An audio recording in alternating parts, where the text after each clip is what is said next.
Hi, this is Wishop, and I'm doing another live chat version. This is great for me because it doesn't deal with the time limitations of recording directly onto my phone. Okay, so it's going to take me a minute. Let me just make sure I'm all focused. And let me make sure I've got this going. Here we go, so I can monitor it here. Excellent, excellent. So, okay, it's a Gemini new moon. It's June 13th, and at this moment, we're just about how far away? Oh, we're just about 20 minutes away from its peak. So, I want to talk a little bit about the dark and evil twin because it's something that's been coming up a lot lately. And I know people talk about doing shadow work, and I think it's great. Quite frequently, they focus on the shadow as being the parts of us that we disown because they're wounded or they're hurt or traumatized, things like that. So that is all true. But the fact is, your shadow side can also contain things that just don't fit into polite society. So, Mr. Hyde, yes, is more barbaric than Dr. Jekyll, but he's also a lot stronger too. And this is a time where if you're innovating, if you're stepping out on your own into unknown circumstances and you don't really have models to follow and you don't really have guidance, having your very own Mr. Hyde next to you as your wingman, your dark twin, the deeper part of yourself, even the part of yourself that doesn't care about the details, doesn't care about society, doesn't care about norms. It's just out for fun and it's out to be strong and it's out to be bold. That can be a tremendous comfort when the part of you that is worried, anxious, plotting, planning, organizing the future feels intimidated and overwhelmed. So, this Gemini new moon is a time in the dark of the moon to embrace that deep, strong, ancient part of you, the part of you that's connected to mountains and trees and the sea and big, powerful things that don't get intimidated very easily.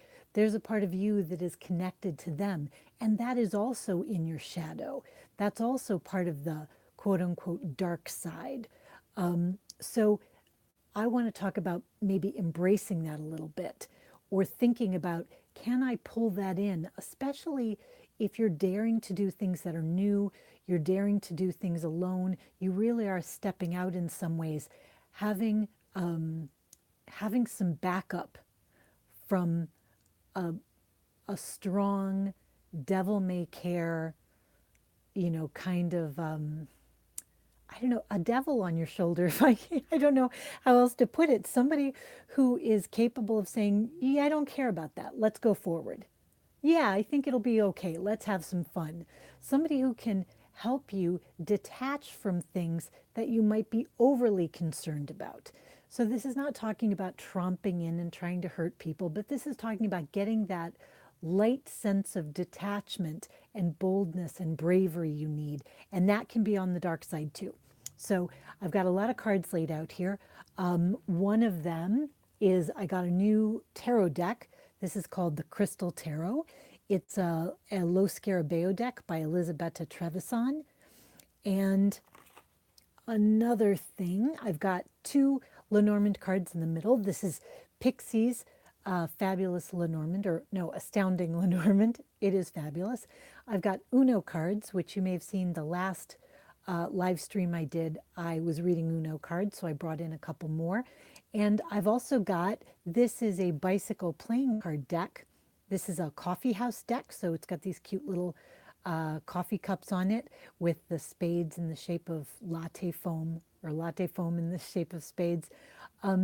It's a little different because with the light brown and the dark brown, which is what they use for the red and the black, there isn't much difference between those. I really like the detail where they pick out the court cards with a little contrast of green. That's very easy to see. I sort of wish maybe they'd used more of that, but it is a nice deck. So I thought it's adorable. Let's use it. Okay, so moving on. This is sort of our past, moving to our future. We've got bookends. You'll see I created everything in pairs of twos because it's the Gemini new moon and we're thinking about pairs and contrasts and how to get the most of both sides of the seesaw, how to use the the inhale and the exhale to get progress. And I think Gemini is great for that. And right now, we are really in a time where we're considering our own thoughts, our own feelings, things that are close to home. So, things that are not far away from you. It could be siblings, peers, people in your home, but you're going to be thinking close to home about how to evaluate decisions in a way that lets you go strongly into the world. So I hope that makes sense. So here, not only is sort of the past to the future, but this is also the areas of your health, your ancestors, finance, property, possessions. This part is sort of your feelings, but also your deep unconscious. It can be your nearest and dearest relationships too. What's above are sort of the things on our mind. They can be anxieties, but they can also be plans, forecasting, areas of imagination and creativity. And then this area here would be the things you're putting effort and enthusiasm into, your ambitions. Yeah, the places like if these are your thoughts, these are your actions building towards the future. And these are the way you felt about things. And these are things that happened. These are facts. These are things that have been established. Okay, so let's just start flipping cards and see what we end up with. I sort of have the feeling I'm just going to flip them all and let's see where we go. So the center Lenormand cards, oh, the child and the garden. We've got, okay, so this is the Cavalier d'Espade, which is the Knight of Swords, which is very much a Gemini card, and it's in reverse. So maybe this is our evil twin. This is the Three of Pentacles. See, these are just lovely cards. I just think they're gorgeous. Okay. Up here we've got, the Three of Spades. We've got the blue 7 reversed. We've got the 2 of Clubs. And we've got a +2 of water in reverse. Okay, so our draw 2, as you can think of it. So I think of those as sort of amplifying cards. So looking at the whole thing, just as a starting point, we've got this strong feeling that is running through things. So here we've got this intensity of feeling up here, this amplification, and it's in reverse. So it's almost asking us to be clear-headed. And the Three of Spades can do that as well, especially because for me this is upright. Since 2 of the pips are upright, it can be as we say, a head over heart decision. So this is sort of saying that right now there's a necessity to put your mind into the driver's seat somewhat, or stay detached and clear-headed, which would make sense with the new moon in Gemini. And perhaps there is a new strategy or tactic that you're going to take with an emotional situation. The 7, the blue 7 in reverse, tells me it's a situation you have not mastered. So you don't feel that you have mastery of it. You may feel overwhelmed, or you may feel a sense of indecision about this. And yet 2 represents building a bridge. For me, 2 of clubs is building a bridge. It's this, because it's in this area, it's a desire to build a bridge forward, but there's a lot of indecision and a lot of feeling like, I can't master all of this. And this too has this, the Ace of Cups can be new beginnings and it can be great, but you can also see there's this overflowing of water. There can be a sense of sometimes being overwhelmed, like the fountain's running and running and running, and you can't make it stop. I really like this version of the child card because this child is very mischievous and kicking the ladder. And I see this child as being somewhat analogous to this idea of this Knight of Spades in reverse. We have the idea of the Knight of Spades in the upright as being a Gemini card, but also as being a card of espionage, of strategy, of tactics, of conversations. So, all the kind of stuff that we're talking about here, close conversations, close relationships with peers, as I said, strategy, tactics, fact finding. It's a very curious kind of thing. And here we have it in reverse, which looks like a lack of trust. It looks like a lack of confidence. Sometimes when the Knight of Spades, I'm sorry, Knight of Swords, I've been dealing with this like the Page of Swords, sorry, but the Knight of Swords is still Gemini, and it is a fast mover. And what's interesting is this one has a very sea, sort of a sea quality, like this cape almost looks like scales. There's a sense of being in water, of trying to move through water. And that is the sense that I get in these cards too, that there's a movement through emotion that is complicated. And you're trying to move through it, and it's creating a sense of frustration. And Mars is slowing down to go retrograde, so that can create a sense of frustration. So there's a sense that you're moving through an emotionally complicated situation that's created some frustration. And it could be that emotions are running high all over the place. Like with this sense, the garden, which is a card of the public, and it's a card of relationships and organizations and associations. I see the child almost wanting to like move away from these organizations because it's overwhelming. The emotions are running high, and it's creating this complicated situation, perhaps with a lot of factions at odds, because we have this 7. And there's a sense that you need to create a bridge. But the bridge looks to me, and with the Gemini new moon, it fits.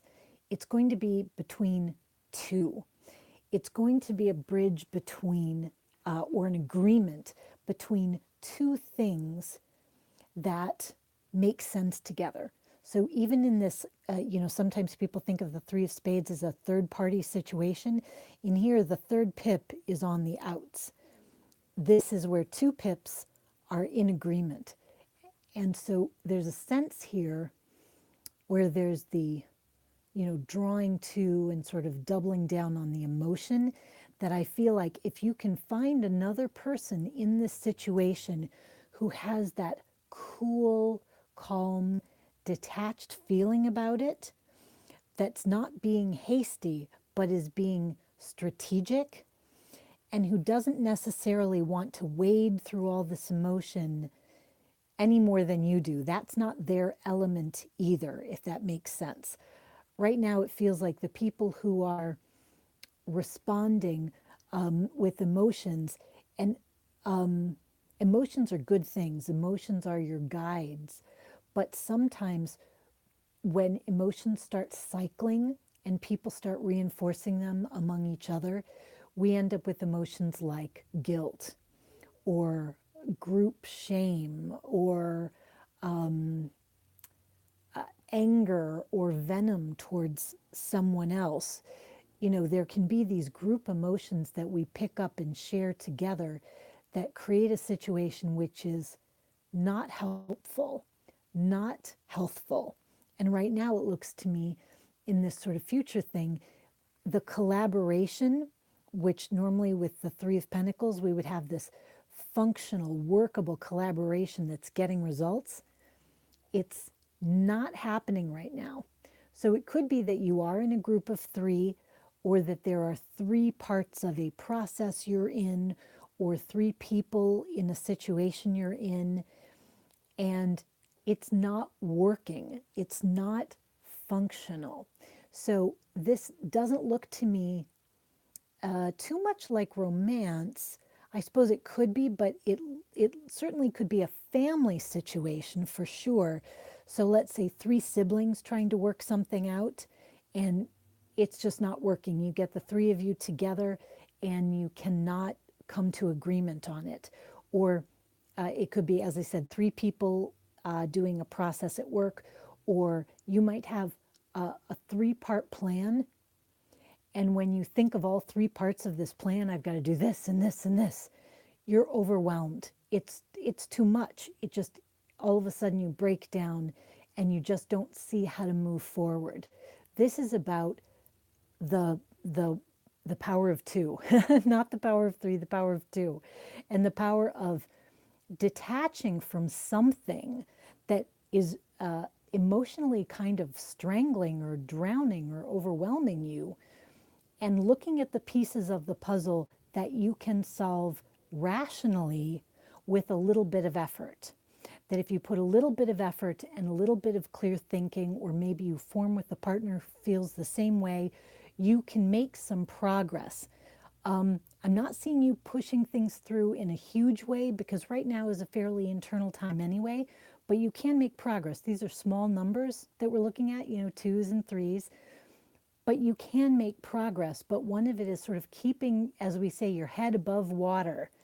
And that may be that you need to detach from some extremely emotional part of the situation, or some extremely emotional person, or perhaps you're even dealing with them separately.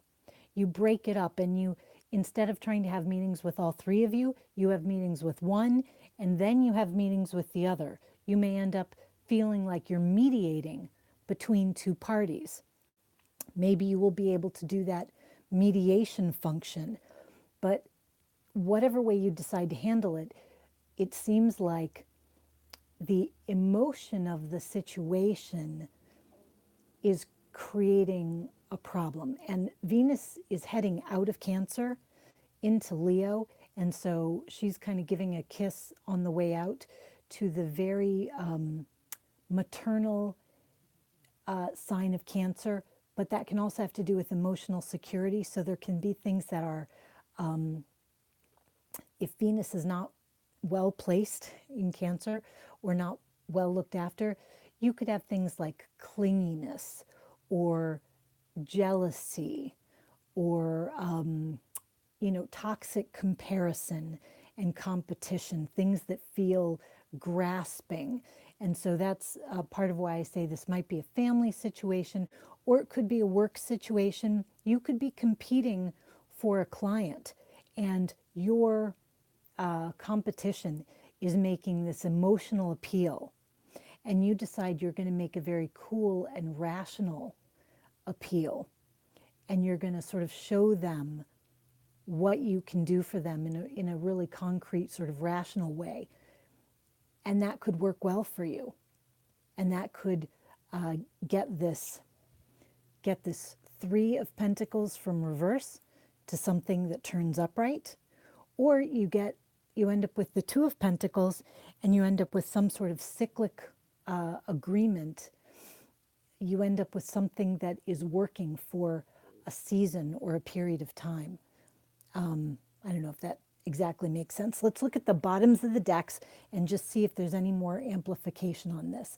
So the bottom of the Uno deck, okay, see of I'll call it three of water, but a blue three in reverse. So the three-part process is not exactly working. Oh, look, and look at this, it's the same card. You have to laugh, right? Three of hearts, and two of the hearts are facing down. It's the same card. It's the same. This three-way thing is not exactly working, and it's not working because somehow there's an emotional mismatch. Either a mismatch of feelings towards the outcome you want in the situation, or a mismatch of the people involved, where we're not having this agreeable meeting of the minds. We're not able to come to a fruitful situation. So let's see what's in the Lenormand deck on the bottom, the lilies. Okay, and look at this. It's number 30. See those three X's up there? So where you have the lilies, you have cards of patience, of wisdom. So there's definitely the idea that you want to take the mature, cooled out, kind of patient plan here, not try to push things through and not try to overwhelm somebody. If there is somebody who's very emotionally caught up in this situation, this is not a time where you'll succeed if you try to shout them down or even if you try to talk them out of how they feel. The feelings are running very strong, and it doesn't look like you're going to have much luck with talking them out of it. I think you just need to get out of the path of the tidal wave, so to speak. Let's see what we've got here. Okay, we've got Four of Wands in reverse. So let me show this to you upright. Okay, so see, we've got this beautiful lion at the bottom, if you can see this in the Crystal Tarot deck, and it is in reverse. So if you think of the lion as guarding the entrance to something, I typically think of the Four of Wands as a homecoming card. This is hitting me more as perhaps a family issue or an issue where you are trying to make a new agreement. Of the Four of Wands can be a wedding card or a marriage card. So there is the sense of important agreements that affect your future life. So that's kind of what I'm seeing here. So it could be a family agreement. It could be a resolution of a family issue. It could be a wedding that you're trying to plan and somebody's very spun up about it. So it could be that you've been working with your intended and then also working with a family member. And the family member has some deep feelings about the way things ought to be and the way things have to be and how the presentation we have to make. And it's creating all sorts of problems. And you really need to peel off and get with the one person who really matters in this situation, because right now this threesome is not functional.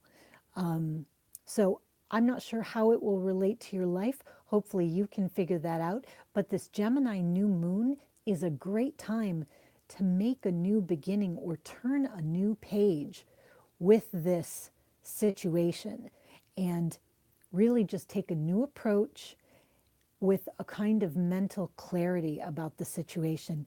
And if you need your evil twin to back you up and just feel the sense of support and strength, because you have to set a hard boundary. You know, you might have to say to somebody, you know what, I think we're just going to work this out ourselves. Or, you know, I think it would be best if I had a meeting with this person and then I'll come back and report to you about how that went. That might be a tough boundary to set, and you might need that sense of strength and diplomacy. I think you can do it. I think you are going to be able to navigate this, but you are going to have to cut one away from the two. I'm not sure how that how that works for you, but you have to cut one away from the two, and you definitely have to keep your head about you. And if you do that, you ought to be able to put constructive effort into something and really make it start working well. And that'll be great because we're heading towards a full moon in Capricorn, which will begin eclipse season. And that is when, under that full moon in Capricorn, you really ought to be able to see some results of this. So whatever you're doing right now, you ought to be able to give yourself a report card even as soon as 2 weeks from now and really see the difference. See, look at how productive this is. Look at how much we've gotten done. Where we're able to put this sort of this vacillating, and even where I see the 7 here, it could be fantasy. This can also deal with things like addictions. It can deal with, it can deal with addictions, fantasy, not really knowing what you want, all that kind of stuff. And if that's going on in this situation that you're a part of, or somebody in the situation has got, unrealistic dreams, and you really need it to come back to earth so that you can make some decisions. Or they are caught up in what you see as unproductive emotions that are creating an overwhelming situation that makes it very tough to make decisions and to agree upon actions, then this is definitely what you want to pull yourself free of. So, anyway, I hope that you liked the reading. If you have not, please give me a thumbs up and a like on the video. I really appreciate it. Also, if you want to leave any comments, that is great. I am sitting here for a couple minutes. If you want a quickie reading, I'll happily flip a couple cards. If you want to give me just the basics of a situation, just anything like work, something like that, I can flip a couple cards and tell you what I see. So we'll just see. And I'm going to give you the card. King of Chalices. So this is a situation which is trustworthy. So whatever situation maybe you would have on your mind, just your sort of pick one kind of situation, the King of Cups is trustworthy. The King of Cups can be trusted with emotion. The King of Cups knows how to care without being overwhelmed by it. So this is definitely talking about gaining a mastery over this situation and perhaps even your own emotions with regards to it in a way that's going to help you do well